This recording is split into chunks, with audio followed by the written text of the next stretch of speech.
Bonjour à chacune et à chacun. Nous poursuivons notre réflexion autour des noms des tribus d'Israël. Nous arrivons maintenant à ce nom Gad. Gad, cela signifie littéralement bonheur ou réussite.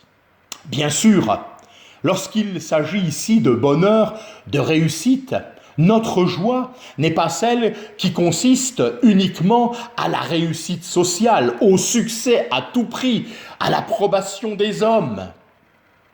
Non, il s'agit plutôt de cette joie, ce bonheur, cette réussite qui est le fruit de notre communion avec Dieu et de sa présence au sein même de nos problèmes, de nos difficultés. C'est celle qui est la joie du salut, le fait de savoir accepté par le Seigneur, celui qui nous a donné la vie pour butin, nous dit Jérémie au chapitre 45 et au verset 5. Et non seulement la vie, mais sa vie. Cette joie-là n'est pas éphémère, elle ne dépend pas des circonstances qui sont les nôtres, parce qu'elles sont changeantes. Il s'agit ici de la joie du salut, d'une joie qui dure toujours, qui est déposée au tréfonds de nos cœurs.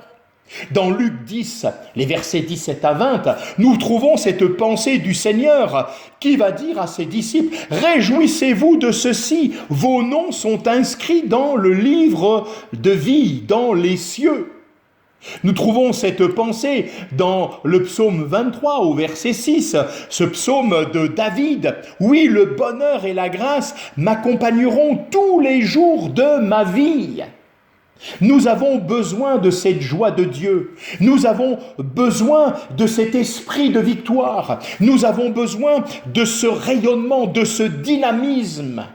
Et tout cela, est procuré dans notre être à travers cette joie du salut. C'est la joie qui va faire en sorte que nous exerçons la miséricorde avec joie, comme dit l'Épître aux Romains au chapitre 12 et au verset 8e. Un peu plus loin, il nous est parlé d'Éphraïm, fertilité, fruits. Dans l'évangile de Jean, chapitre 15, les versets 4 à 10, nous voyons Jésus qui parle au travers de ce cep et de sarments, des sarments, et il va dire tout sarment qui porte du fruit, il l'émonde, afin qu'il porte encore plus de fruits. Et c'est ce que Dieu veut faire dans chacune de nos vies. Je pense à Joseph. Son nom signifie, il ajoute, dans Genèse 49, au verset 22, il nous est parlé de la bénédiction de Jacob à Joseph et il va déclarer, il est un arbre fertile près d'une source. Que Dieu nous accorde sa grâce, qu'ainsi nous puissions également expérimenter cette fertilité, le fait de porter du fruit. Et la parole de Dieu et Dieu lui-même de nous dire par la bouche de son Fils Jésus, mon Père est glorifié en ceci, que vous portiez beaucoup de fruits. Nous voulons porter beaucoup de fruits, particulièrement le fruit de l'Esprit, afin de manifester encore un bon témoignage sur cette terre, afin que notre Seigneur soit béni et glorifié dans et à travers notre vie.